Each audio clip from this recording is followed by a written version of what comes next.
And next up on the show, I want to welcome Steve. Steve, thanks for being here tonight, man. I appreciate you coming on. No problem. Thanks for having me. And if you would, you had a very interesting encounter. I appreciated you sending me the blog when I had other people writing blogs. Mm-hmm. And I read through the encounter, and I was just fascinated by it. Before we jump into the encounter, did you do the drawing on it? Yeah. Of what you guys saw? Yeah. Wow, it looked like... Well, I don't want to ruin it for the audience. Let's start from the beginning. Tell us, what were you out doing? Who were you with? And just walk us right into it, Steve. All right. Well, I was going every couple of years to go back and visit my family in Rhode Island and Massachusetts. So we went, it was probably 1996, maybe to 1998. So I was probably 12 to 14. And we went back and we were visiting my family. And we have a house in Canada that's been in the family since late 1800s, probably like 1890. So we decided to take a trip up there and check on its condition, see if it had fallen over yet. So we got up there, and about, I'd say probably 50 yards from the house, you can walk down a hill, and there's a little creek back there. So me and my cousin, Pete, who's like 4 years younger than me, we decided to walk down there and just check out the creek and catch frogs or do whatever kids do.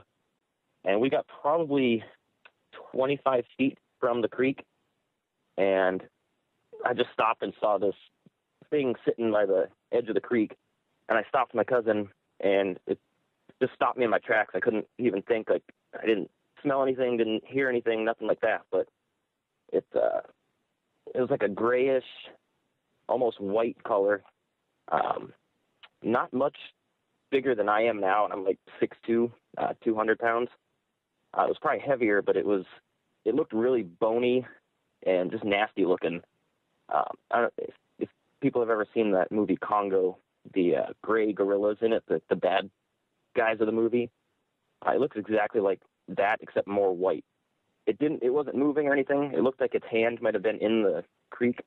And as soon as it made a move, like it was possibly turning around, I just kind of looked at my cousin, and we just took off running. And I just remember telling my parents that I saw this big thing that looked like a polar bear, like a skinny polar bear mixed with a gorilla kind of thing. And they said, oh, it was probably just a big white dog or something. And they never looked at it, and that was about it.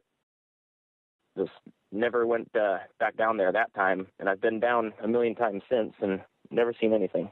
Now, how far away from this thing were you guys when you walked up on it? I would say probably 25, 30 feet. So you guys walk up on it. You're 25, 30 feet away from it. And how old were you at the time, Steve? I want to say I was between 12 and 14. And, obviously you'd seen many, many dogs at that point. Yeah. I know your parents said it might have been a dog. How many years later did you do the drawing of the creature that you saw? I think I just did that last year. I kind of put it out of my mind until I started listening to your show more. And I mean, after this encounter, sighting, whatever you want to call it, I really got into Bigfoot and Sasquatch for a while after that. And before that, I don't even know if I'd ever seen even the Patterson-Gimlin footage before that. So when I saw it, I really didn't have any idea what it could be. And it was just years later when I kind of put two and two together of, well, it wasn't a damn polar bear or an ape or something. So I had to kind of figure out what it was.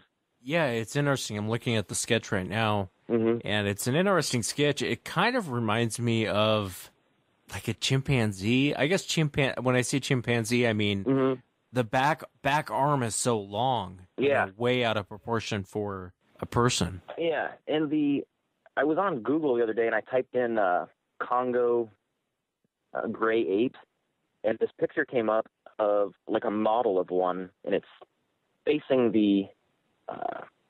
you if you're looking at the picture.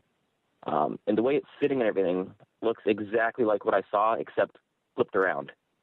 I mean, it's like to a T. Just the color was a little more gray in this picture than what I saw. But the coloring and everything, just and how bony it looked, just makes me think it was something really, really old. Yeah, and it's funny you described it, I think, as like a 95-year-old man sitting there. Exactly, that's what it looked like. When you saw it, did you get the impression it was more animal or more man-like? I don't even know if that's a question you can answer.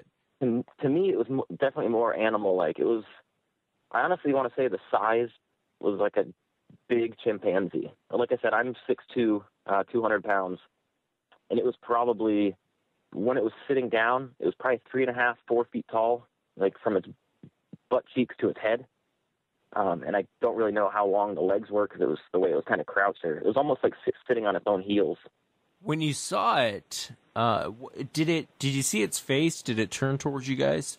No, I just saw the back of its head, and like I said, it almost seemed like it was starting to turn, and that's when I just got this feeling of get the hell out of there.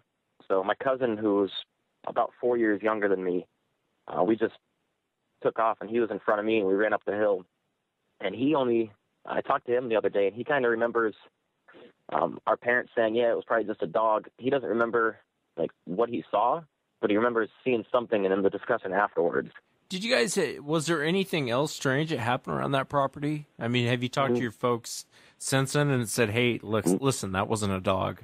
I haven't. I've talked to my mom recently about it, and she's just kind of like, yeah, it is, whatever. But my great-grandparents actually lived there, and they're both dead now, so I can't talk to them about it. And my dad used to spend every summer up there, and I haven't talked to him, so I was thinking about talking to him, but it's kind of a weird discussion to start because he's not the type to open up about things like that, but it's worth a try. So it might be worth it. Talk to your dad. It's tough to kind of keep this in for so many years, Gosh. Yeah. I know in the 70s, like when my dad used to go up there, there was, he had a lot of family up there, like aunts and uncles, and they had a bunch of farmland around there. Now it's all grown in, like it's just like forested, and there's grasses everywhere. And back in that area, if you kept going straight, there's just nothing.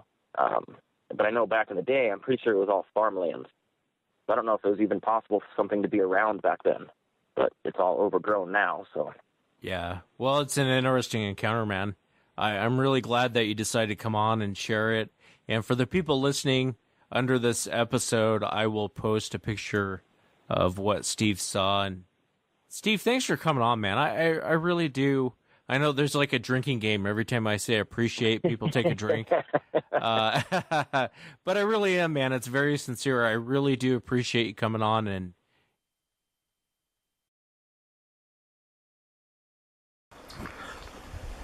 on est ici dans le ruisseau où Steve Laramie aurait eu son signalement de Sasquatch dans les années 90. Un vieux Sasquatch accroupi sur le bord du ruisseau. Donc, c'est ce ruisseau.